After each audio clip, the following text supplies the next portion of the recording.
Dans cette énergie de la rentrée, j'avais envie de mettre un point d'attention sur comment nos agendas se remplissent tellement vite et le retour dans l'activité, dans le travail, dans peut-être toutes sortes de déplacements, de projets, font que notre relation au quotidien commence à avoir moins d'espace et peut-être moins de douceur et de temps que celle qui a été rencontrée pendant l'été.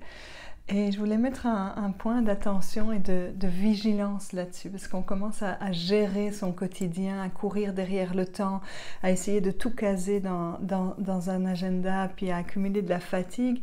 Et au final, la relation finit par se gérer elle aussi. Il faut gérer la relation, il faut gérer l'autre, il faut gérer les émotions. On entend beaucoup ces mots-là.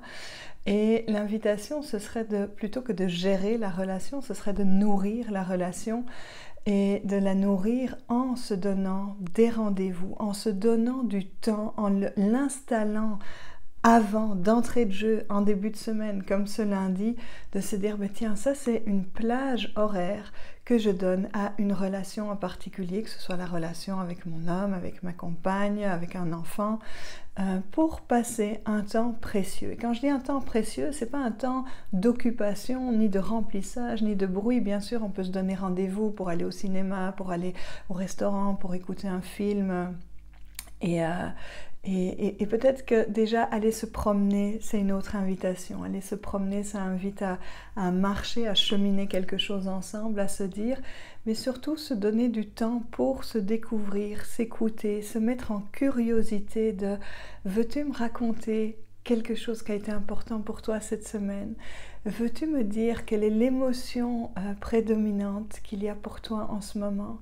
As-tu quelque chose que tu as envie de partager? » Ou au contraire, parler de soi, ne pas questionner et dire « j'ai vraiment envie de te partager un moment important de ma semaine, j'ai envie de te partager une difficulté que j'ai rencontrée. » Et de s'offrir ce temps toujours de paroles authentiques, d'écoute silencieuse, respectueuse, de reformulation, non pas pour répondre à l'autre, mais pour lui signifier qu'il ou elle a été entendu.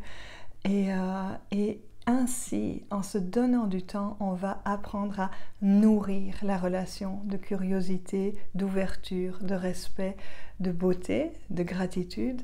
Et donc voilà, je vous invite aujourd'hui, dès à présent, si vous écoutez cette vidéo, de mettre dans votre agenda, de mettre des espaces dans lesquels vous allez prendre le temps de relationner et de communiquer avec une personne qui est importante pour vous. Alors, très belle semaine et à vos agendas.